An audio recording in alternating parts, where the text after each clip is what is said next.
السلام علیکم ورحمۃ اللہ وبرکاتہ۔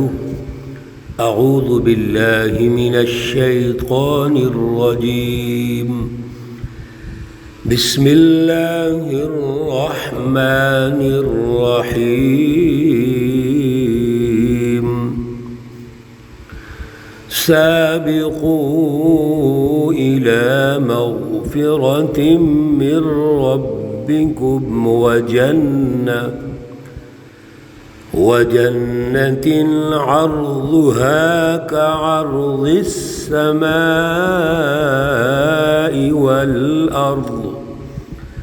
والأرض أعدت للذين آمنوا بالله ورسله ذلك فضل الله يؤتيه من يشاء والله ذو الفضل العظيم۔ صدق اللہ العلی العظیم۔ اللہم صلی علی سیدنا ومولانا محمد النبی الأمی وعلى آلہ واصحابہ وبارک وسلم وصلی علیہ۔ معزز سامعین و سامعات، پارہ نمبر 27 سورۃ الحدید، آیات مقدسہ 21 تا 25 ہیں۔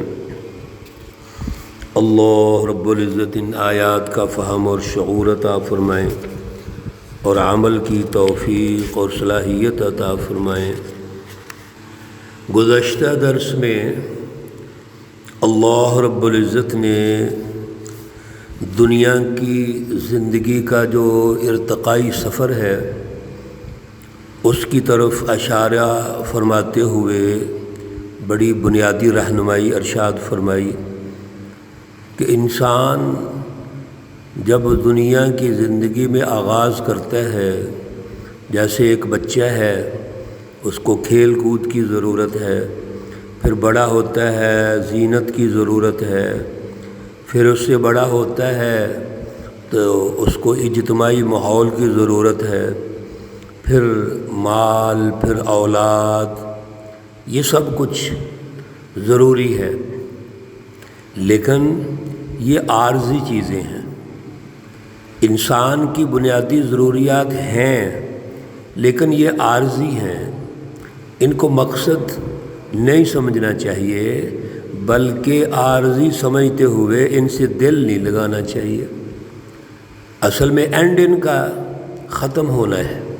جیسا کہ ایک مثال دی کھیتی کی، ایک کھیتی میں ایک کاشتکار بیج ڈالتا ہے اور وہ محنت کرتا ہے، پھر وہ جب بیج بڑا ہوتا ہے، جوان ہوتا ہے اور کھیتی کے وہ قابل ہو جاتا ہے اور غذا کے قابل ہو جاتا ہے تو اس کو بڑا اچھا لگتا ہے، لیکن نتیجہ یہ ہے کہ وہ جو غذا کے قابل ہے، گندم ہے، وہ علیحدہ ہو جاتی ہے، باقی چیزیں خوشا جتنے بھی تھے وہ گھاس بن جاتی ہے اور اس کی اہمیت نہیں رہتی، پھر دوبارہ پروسیس شروع ہو جاتا ہے۔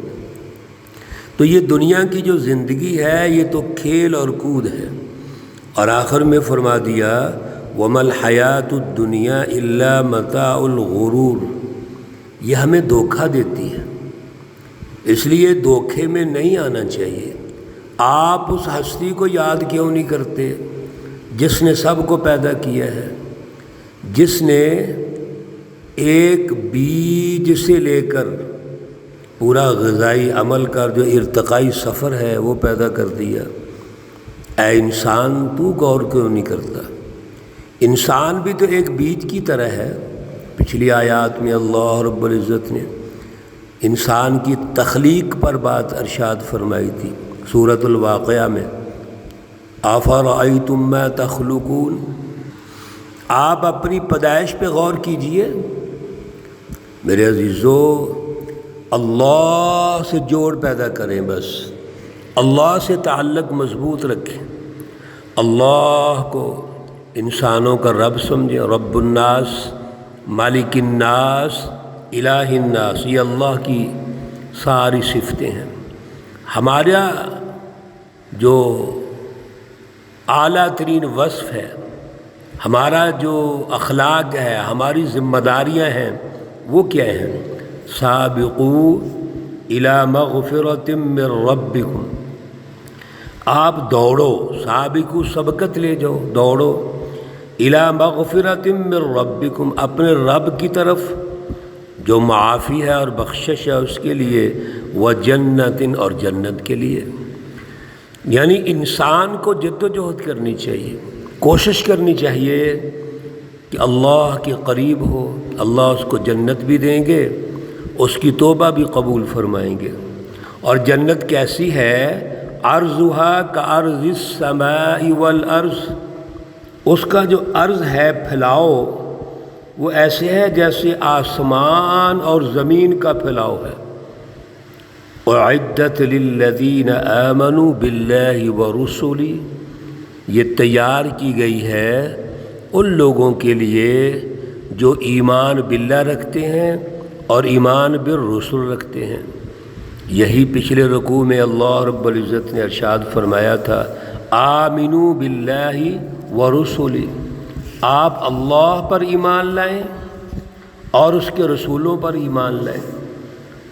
آمنوا باللہ ورسولہ، اور پھر رکوع کے آخر میں فرمایا تھا، والذین آمنوا باللہ ورسلہ اولئک هم الصدیقون۔ یہاں تیسری مرتبہ اللہ نے ارشاد فرما دیا کہ یہ تمام تر انعامات کس کے لیے ہیں؟ جو اللہ پر ایمان رکھتے ہیں، اللہ کے رسولوں پر ایمان رکھتے ہیں۔ ذالک فضل اللہ یؤتیہ من یشاء، یہ اللہ کا فضل ہے، جس کو اللہ چاہتے ہیں وہ دے دیتے ہیں۔ واللہ ذو الفضل العظیم، اور اللہ رب العزت فضل والے ہیں، بہت بڑے ہیں۔ میرے عزیزو، اللہ کا فضل اسے ملے گا جو ایمان باللہ اور ایمان بالرسول رکھتا ہے۔ اللہ پر ایمان لانے کے بعد وہ اللہ کے رسولوں کا ساتھ دے، رسول اللہ صلی اللہ علیہ وسلم کے ساتھ شعوری جد و جہد میں شامل ہوں، یہ ہے ایمان بالرسل۔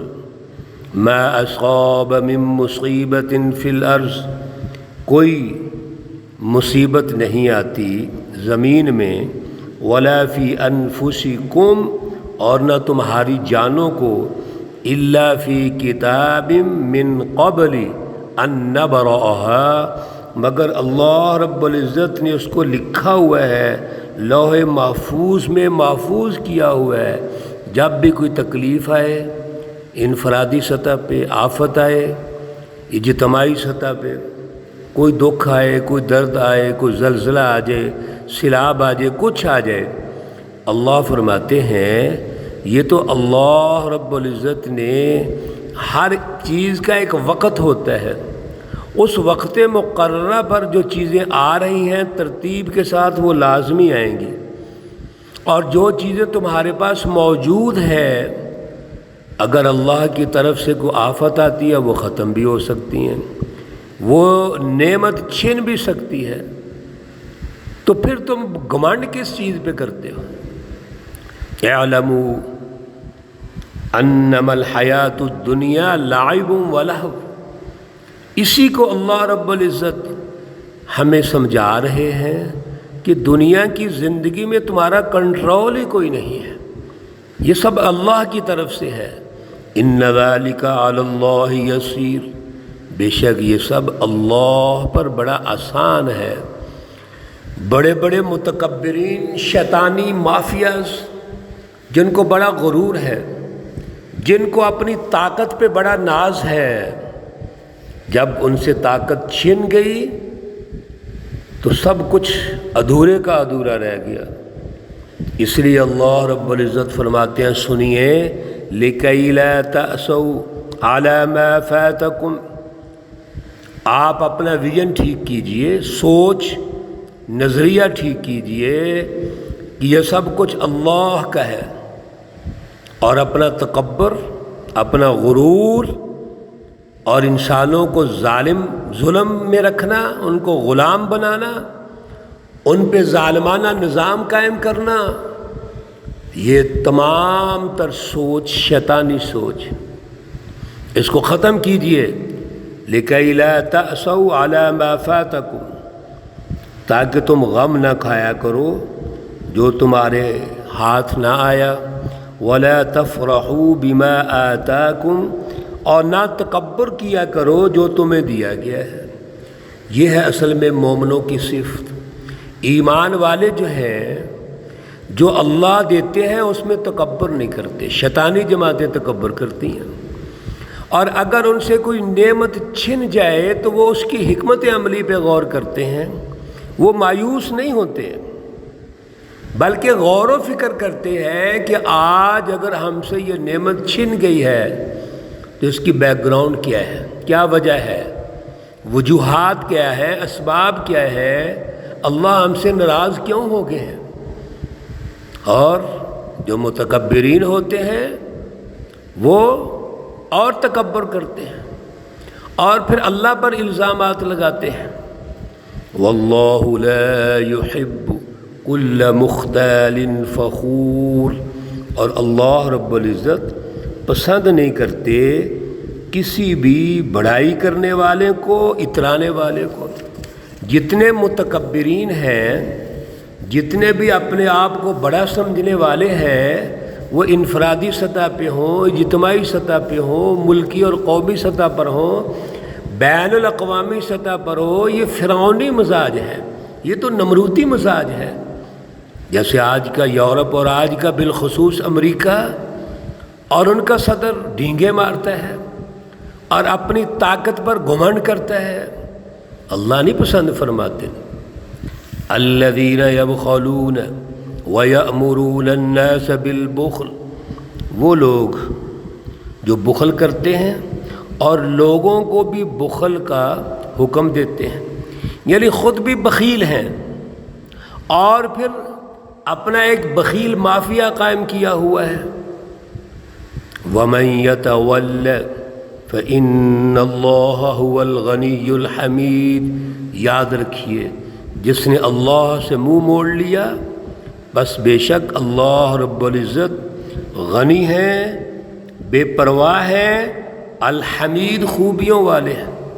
پیچھے اللہ رب العزت نے انفاق للہ، اللہ رب العزت نے ایک معاشی نظام کا مکمل نقشہ پیش کیا، اور مال کے ساتھ جو محبت ہے، اور محبت کر کے انسان متکبر ہو جائے، اللہ سے دور ہو جائے، اس سے منع فرمایا، بلکہ اللہ کے راستے میں خرچ کرنے کے لیے جس کو قرض حسنہ قرار دیا تھا، اللہ نے ان کی تعریف فرمائی، اللہ نے فرمایا ان کو دگنا ملے گا۔ اب جو بخل کرتے ہیں وہ تو اللہ کو پسند ہی نہیں، نہ بخیل اللہ کو پسند ہے، نہ فضول خرچ اللہ کو پسند ہے۔ ان المبذرین کانوا اخوان الشیاطین، جو اللہ نے خرچ کرنے کے طریقے بتا دیے ہیں، اللہ رب العزت نے وہ تمام سسٹم بتا دیا، کہاں خرچ کرنا ہے، کتنا خرچ کرنا ہے، کیسے خرچ کرنا ہے، اور کہاں خرچ نہیں کرنا، کون سا روٹ غلط ہے، اللہ رب العزت نے سمجھا دیا ہے۔ میرے عزیزو، اس راستے پہ رہنا ہے جس کو صراط مستقیم کہتے ہیں، جہاں معاشی، انفرادی اور اجتماعی نظام اللہ نے ہمارے لیے تشکیل کر دیا ہے، اس پہ رہنا ضروری ہے۔ اس سے پیچھے ہٹیں گے یہ بخل ہے، اس سے آگے نکلیں گے یہ فضول خرچی ہے۔ اللہ ہمیں میانہ روی کی توفیق اور صلاحیت عطا فرمائیں۔ اللہ رب العزت تمام بیماروں کو شفائے کاملہ عاجلہ مستمرہ عطا فرمائیں۔ اللہ رب العزت تمام مرحومین و مرحومات کو جنت الفردوس میں اعلیٰ مقام عطا فرمائیں۔ ربنا تقبل منا إنك أنت السميع العليم وتب علينا إنك أنت التواب الرحيم وصلى الله تعالى على النبي الأمي محمد وعلى آله وأصحابه أجمعين برحمتك يا أرحم الراحمين. السلام عليكم ورحمة الله وبركاته.